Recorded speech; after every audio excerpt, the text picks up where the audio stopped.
오늘 주일 오후 예배는 하나님의 계명 중에 부부가 지켜야 될 말씀에 대해서 오늘 여러분에게 하나님 말씀을 드리겠습니다. 성경에서는 각각 남편과 아내에 대해서 하나님께서 분명히 딱 이렇게 명시하는 말씀들이 있습니다.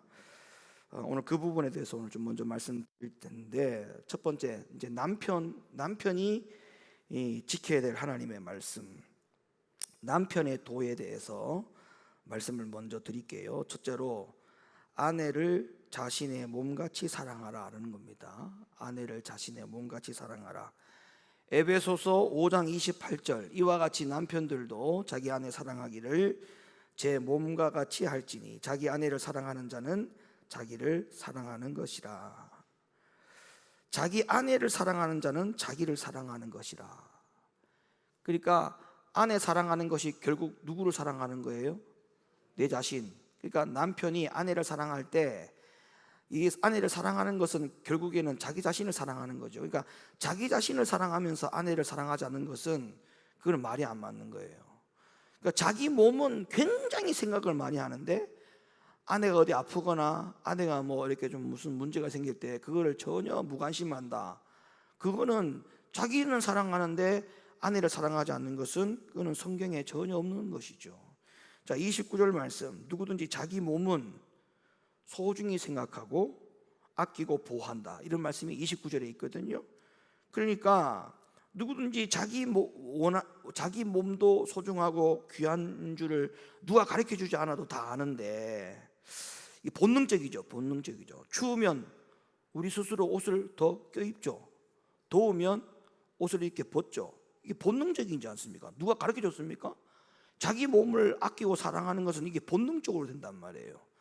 그러니까 남편이 아내를 사랑할 때도 마찬가지예요. 이게 본능이 돼야 돼요. 본능. 그래서 오늘 말씀 가운데 남편들은 자기 자신의 아내를 어떻게 사랑하라고 가르쳤느냐 하면, 자기 몸을 챙기듯이, 자기 몸을 보살피듯이, 이게 본능적이듯이 자기 아내도 자기 몸처럼 본능적으로 아끼고 사랑해야 된다. 이게 하나님의 말씀입니다. 그래서 뭐 내가 할 수 있는 만큼 최선을 다했다, 그런 게 아니에요. 그런 건 아니에요. 그런 말을 표현하면 안 돼요. 왜냐하면 자기 몸을 사랑할 때 내가 내 자신을 위해서 최선을 다했다, 이렇게 하지 않지 않습니까? 그거와 같이 정말 나를 중심으로 아니고 상대방을 중심으로 하는 것이 최선이죠. 맞죠? 상대방을 위한 것이 최선이지 나를 위한 게 무슨 최선이에요. 그러니까 오늘날 남편들은 아내를 사랑할 때 자기 몸처럼 사랑하라고 하는 것이 하나님의 계명입니다. 그리고 두 번째, 아내를 괴롭게 하지 말라.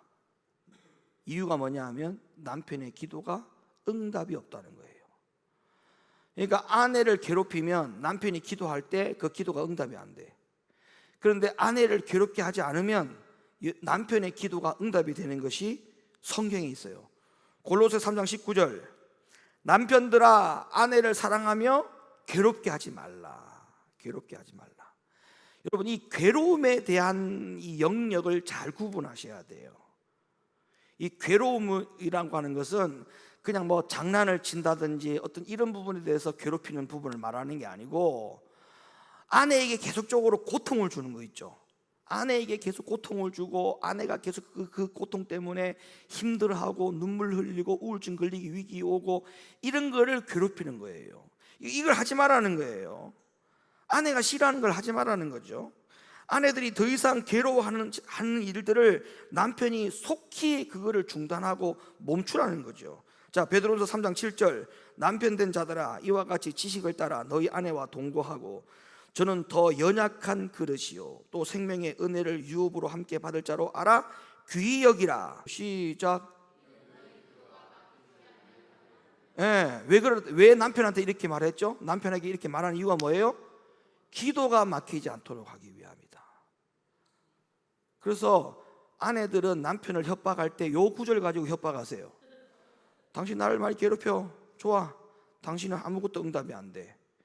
이거를 여러분들이 협박해야 됩니다. 당신이 나를 괴롭히면 당신도 하나님 앞에 괴롭힘을 당한다. 당신의 모든 소원과 기도가 응답이 안 된다. 이게 성경이에요. 그리고 오늘 말씀에서 중요한 말씀이 있죠. 아내는 연약한 그릇과 같다, 이렇게 말하세요. 그릇과 같다. 그래서 아내를 잘 다루라는 거예요. 연약하게 깨지지 않도록. 근데 내 아내는 늘 강한 줄 알아. 그래 직설적으로 말을 해도 그냥 아내는 워낙 강한 집사람이니까 멘탈이 강하니까 이렇게 강하게 얘기해도 집사람은 괜찮을 거야, 이렇게 생각하면 안 된다는 거예요. 그런 남편은 진짜 무식한 남편이에요. 무식한 남편이에요. 아내는 연약한 그릇이랬잖아요. 말 하나에도 상처받을 수 있고 마음이 깨질 수 있다, 이런 생각을 하고 남편이 아내에게 좋은 말, 부드러운 말, 사랑스러운 말. 왜 남편들 아멘 안 하지? 희한하네. 김할수사님 왜 아멘 안 해요? 네. 아내에게 사랑스러운 말, 무슨 말을 하더라도 항상 좀 주의를 기울여야 돼. 이 말 하면은 내 아내가 마음이 깨지지 않을까, 마음에 상처가 있지 않을까, 그렇게 생각을 하라는 거예요. 연약한 아내의 연약한 그릇으로 여기고 아내의 마음이 깨지지 않도록 연약한 그릇과 같이 그렇게 여겨라, 그렇게 말씀하고 있죠. 그 다음에 세 번째로 집안을 잘 다스리라는 겁니다. 오늘 주일 일부 예배 때도 제가 빌레몬 가정을 이야기하면서 말씀을 드렸습니다만은 집안의 가장 호주는 집안을 잘 다스려야 돼요. 책임감 있게 집안을 잘 다스려야 돼. 여러분, 성경에서는 최우선적으로 가장 먼저 잘 돌봐야 될 것이 가정이라고 분명히 가르쳐주고 있잖아요. 자, 디모데전서 3장 2절, 그러므로 감독은 책망할 것이 없으며 한 아내의 남편이 되며 절제하며 근신하며 아담하며 나그네를 대접하며 가르치기를 잘하며 술을 즐기지 아니하며 구타하지 아니하며 오직 관용하며 다투지 아니하며 돈을 사랑치 아니하며 자기 집을 잘 다스려 자녀들로 모든 단정함으로 복종케 하는 자라야 할지며. 디모데전서 3장 12절, 집사들은 한 아내의 남편이 되어 자녀와 자기 집을 잘 다스리는 자일지니. 그러니까 모든 가정에 대해서, 남편에 대해서 감당해야 될 일을 공통적으로 지금 성경에서는 뭐라고 말하느냐 하면 수고하고 땀 흘려서 가정을 잘 돌보고 책임 있게 잘 다스려야 되는 그런 의무를 하나님께서 말씀해 주고 있죠. 창세기 3장 19절 볼까요? 네가 얼굴에 땀이 흘러야 식물을 먹는다. 이 말씀은 한마디로 가정의 경제적인 것을 책임지기 위해서 남편들은 부지런히 일을 해야 된다라고 창세부터 하나님이 아담에게 이걸 분명히 명령했어요. 아담에게. 그러니까 집안의 가장은 땀 흘리고 수고해야 될 의무가 있는 거예요. 그 의무를, 책임을 다하지 않으면 가장으로서의 역할을 제대로 한다라고 볼 수 없는 거죠. 잠언 10장 4절 말씀, 손을 게을리게 놀리는 자는 가난하게 되고 손이 부지런한 자는 부하게 되느니라. 무조건 땀 흘려 수고한다고 해서 또 복 받는 게 아니에요. 남편들이 또 해야 될 일이 있어요. 시편 128편 1절, 여호와를 경외하며 그 도에 행하는 자마다 복이 있도다.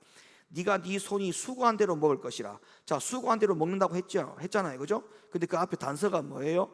여호와를 경외하며 그 도에 행하는 자마다 네가 손이 수고한 대로 먹게 된다, 이렇게 말씀해 주고 있거든요. 그 다음에 내 집 내 실에 있는 네 아내는 결실한 포도나무 같으며 네 상에 둘린 자식은 어린 감람나무 같으니라. 여러분, 포도나무 하나에 포도송이가 몇 개 열리는 줄 압니까? 예? 저도 며칠 전에 알았어요. 왜냐하면 우리 진내신학대학교 전 총장님이 포도나무 한 그루를 옛날에 처음에 젓가락만한 포도나무를 묘목을 심었는데 지금은 나무가 엄청나게 커가지고 그 나무가 가지를 뻗어갔는데 가지 뻗은 게 300평을 차지할 정도랍니다. 나무 하나가 300평. 그래서 포도나무 하나에 몇 송이가 열리냐면 4,500송이가 열린대요. 4,500송이. 그러니까 여호와를 경외하고 땀 흘려 손이 수고한 대로 복을 거둘 때에 결실한 포도나무 같다. 연상이 되죠? 예? 결실한 포도나무 같다. 나무 한 그루를 심었는데 4,500송이를 거둔다. 그 다음에 네 상에 돌린 자식은 어린 감람나무 같으리로다. 여러분의 가정의 가장 남편들이 정말 여호와를 경외하고 아내를 사랑하고 가정을 책임지고 잘 다스려서 이런 복된 가정으로 끌고 갈 수 있는 가장들이, 남편들이 될 수 있기를 예수님의 이름으로 간절하게 부탁을 드립니다. 그 근데 여기 이제 아내에 대한 말씀이 같이 나오는데, 자, 성경에서는 아내들을 향하여 가장 먼저 강조하고 있는 것이 바로 뭐냐 하면 지혜로움에 대해서 늘 강조했어요. 아내에 대해서, 여성에 대해서 성경에서는 항상 이야기할 때 남편은 집안을 잘 다스리고 아내 사랑하고 땀 흘리고 수고하는 것을 책임 있게 가르쳐줬고, 아내에 대해서는 항상 먼저 가르치는 부분이 뭐냐 하면 지혜로움이에요. 지혜로움. 잠언 14장 1절 말씀 열어보세요. 무릇 지혜로운 여인은 그 집을 세우되 미련한 여인은 자기 손으로 그것을 허느니라. 그러니까 집을 세우는 역할은 지혜로운 여인이 세우고, 지혜롭지 못한 여인은 오히려 세워놓는 집을 갖다가 그것을 다 허문다. 그러니까 아내의 역할이 집안을 잘 세우는 역할을 해야 되는데, 이 집안을 잘 세우는 역할이 뭐냐 하면 지혜로움이에요. 지혜로움. 아니, 남편이 돈을 벌어다 주면 그 돈을 벌어다 주는 걸 가지고 지혜롭게 잘 쓰시는 아내들이 있는 반면에, 그 돈을 관리를 제대로 못 해가지고 집을 무너뜨리는 아내들도 있잖아요. 그러면 안 된다는 거예요. 그러면 안 된다는 거예요. 성경에서는 이 지혜로움에 대해서 굉장히 많이 강조하고 있어요. 잠언 19장 14절, 집과 재물은 조상에게서 상속하거니와, 그 다음 보세요. 슬기로운 아내는 여호와께로서 말미암느니라. 그러니까 예수 믿는 아내들은 더 지혜로워야 돼. 그래서 성경에서 말하는 지혜로운 여성, 지혜로운 아내는 어떤 모습이 있는가를 쭉 한번 성경에서 뽑아봤어요. 뽑아보니까 이렇게 나와. 결론이: 첫째, 작은 일에 져주고 큰 일에 이겨라. 둘째, 절대 교회나 목회자의 허물을 말하지 말라. 셋째, 남편을 위해 평생 기도하겠다고 작정하라. 넷째, 여자는 남자에게서 낳기 때문에 남자에게 순복하라.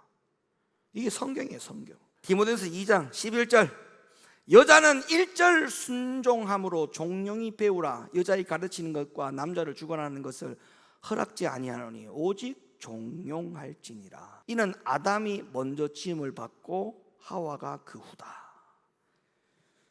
이게 성경이에요. 고린도서 11장 8절, 남자가 여자에게서 난 것이 아니요 여자가 남자에게서 났으며 또 남자가 여자를 위하여 지음을 받지 아니하고 여자가 남자를 위하여 지음을 받은 것이니. 네, 여러분, 그러니까 그런 거예요. 이 아내들이 지금 이런 말씀을 들어도 별로 막 가슴에 와닿지도 않고 부정하고 싶고 이런 거는 다 누구 책임이냐면 남자들 책임이야. 남자들이 아까 제일 처음에 아내를 자기 몸과 같이 사랑하고 정말 아내를 연약한 그릇처럼 여기고 정말 집안을 잘 다스리고 여기에 책임과 의무를 다했더라면 아내가 이런 말씀 들을 때에 그냥 막 박수치면서 아멘 하지 않았겠어요? 예. 그러니까 이 나것도 다 남자들 책임인 거야. 그런 마음을 가지고 살 겁니다. 죽을 때까지. 그러니까 여자들은 굉장히 억울할 것 같은데 절대 억울할 것 없습니다. 왜냐하면 이것은 태초에 범죄한 여자에게 주신 형벌이기 때문에 그래요. 창세기 3장 16절, 또 여자에게 이르시되 내가 네게 잉태하는 고통을 크게 더하리니 네가 수고하고 자식을 낳을 것이며 너는 남편을 사모하고 남편은 너를 다스릴 것이니라 하시고. 그래서 아내는 남편의 말에 순복해야 되는 위치에 있는 겁니다. 자, 에베소 5장 22절, 아내들이여 자기 남편에게 복종하기를 주께 하듯 하라. 24절, 그러나 교회가 그리스도에게 하듯 아내들도 범사에 그 남편에게 복종할지니라. 여러분, 제가 살아보니까 그렇더라고. 아내가 이쁘면요, 아내가 이쁘잖아요. 그러면 친정 식구들이 다 이뻐. 반대로 남편이 이쁘면요, 남편 시댁 식구들이 다 이뻐. 근데 반대로 아내가 미우면 처갓집이 다 꼴보기 싫어. 남편이 꼴보기 싫으면 시갓집 다 꼴보기 싫어. 다 마찬가지야. 그러니까 피차가 뭐 해야 돼요? 각각 하나님 주신 계명, 그 계명을 잘 준행하는 거예요. 남편은 남편에게 주신 계명 잘 지키고 아내는 아내에게 주신 계명을 잘 지키는 거예요. 근데 참 지혜롭지 못한 사람들은 남편이든 아내든 간에 하나님이 남편에게 주신 말씀, 하나님이 아내에게 주신 말씀, 이 말씀을 주신 이유는 각각 그 말씀을 듣고 지키라고 준 거잖아요. 그런데 남편과 아내가 서로 그 말씀을 이용을 해. 성경에 뭐라고 돼 있더노? 아내가 남편에게 어떻게 하라고 돼 있더노?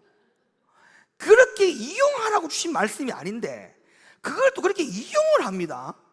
여러분, 이 말씀은 이용하라고 준 게 아니에요. 각각 남편이 들어야 될 말씀, 아내가 들어야 될 말씀으로 준 거기 때문에 이 말씀을 상대에게 적용시키고 강요하고 그거를 가르칠 이유가 없어요. 하나님이 나에게 주신 계명을 내가 잘 지키면 그걸로서 내가 해야 될 의무가 끝나는 것이지, 절대 하나님이 상대방에 주신 계명을 그거를 일깨워주고 가르쳐주라고 주신 말씀이 아니라는 거예요. 그러니까 오늘 남편이 주신 말씀은 하나님이 남편들이 잘 지키면 되고, 아내들에게 주신 말씀은 하나님이 아내에게 주신 말씀은 그 아내들이 잘 지키면 되는 것인 줄로 믿으시면 아멘 하시길 바랍니다. 베드로전서 3장 1절, 아내 된 자들아 이와 같이 자기 남편에게 순복하라. 이는 혹 남편이 도를 순종치 않는 자라도 아내의 말로 말미암지 않고 그 아내의 행위로 말미암아 남편이 구원을 얻게 하려 함이니라. 그러니까 남편 구원은 누구 손에 달려있냐면 아내의 손에 달려있어요. 남편이 교회에 와서 구원받게 하는 것은 다 누구에게 몫이 달려있다? 아내에게. 그래서 그 남편의 영혼을 바라보고 그 남편을 존중하셔야 돼. 그러나 절대 중요한 것은 손해가 되는 일은 하면 안 돼요. 그래서 우리가 이렇게 아내에게 주신 하나님의 말씀을 여러분들이 잘 경청하고 이 아내에 주신 하나님의 계명을 잘 지켜야 됩니다. 그다음 다섯 번째, 아내는 집안일을 잘 보살펴야 됩니다. 잠언 31장 10절, 누가 현숙한 여인을 찾아 얻겠느냐, 그 값은 진주보다 더 하니라. 27절 보시면 이렇게 기록되어 있죠. 그 집안일을 보살피고 게을리 얻은 양식을 먹지 아니하나니. 그 집안일을 보살피고, 누가? 현숙한 여인은 집안을 보살피고. 이제 끝으로 최종적인 말씀 한 구절만 찾아보고 마칠게요. 디도서 2장 4절 말씀, 저들로 젊은 여자들을 교훈하되 그 남편과 자녀를 사랑하며 근신하며 순전하며 집안일을 하며 선하며 자기 남편에게 복종하게 하라. 이는 하나님의 말씀이 회방을 받지 않게 하려 함이니라. 그래서 이런 아내가 되면 그런 아내로 인해서 가정에는 어떤 열매가 나타나느냐. 잠언 31장 28절, 그 자식들은 일어나 살해하며 그 남편은 칭찬하기를 덕행 있는 여자가 많으나 그대는 여러 여자보다 뛰어난다 하느니라. 여러분, 남편이 자기 아내를 어디 가서든지 자랑하도록 돼야 돼요. 자랑하도록. 그러니까 아내가 잘 해야지 남편이 어디 가서 아내 자랑하지 않겠어요? 어쨌든 간에 이 성경에 보니까 남편이 칭찬한다 했어요. 아내를 칭찬한다고 했어요. 고운 것도 거짓되고 아름다운 것도 헛되나 오직 여호와를 경외하는 여자는 칭찬을 받을 것이라. 그 다음에 그 손의 열매가 그에게로 돌아갈 것이요. 그죠? 그 아내의 열매가 돌아간다. 남편이 세워지고 자녀들이 성공하는 것이 돌아간다. 그 다음에 그 행한 일을 인하여 성문에서 칭찬을 받으리라. 그러니까 우리 높은 교회 모든 성도님들 가정이, 그리고 부부가 하나님 앞에 이렇게 각각 주신 계명을 잘 지켜서 하나님 앞에 든든히 서갈 수 있는 가정들이 세워질 수 있기를 예수님의 이름으로 간곡하게 부탁을 드립니다.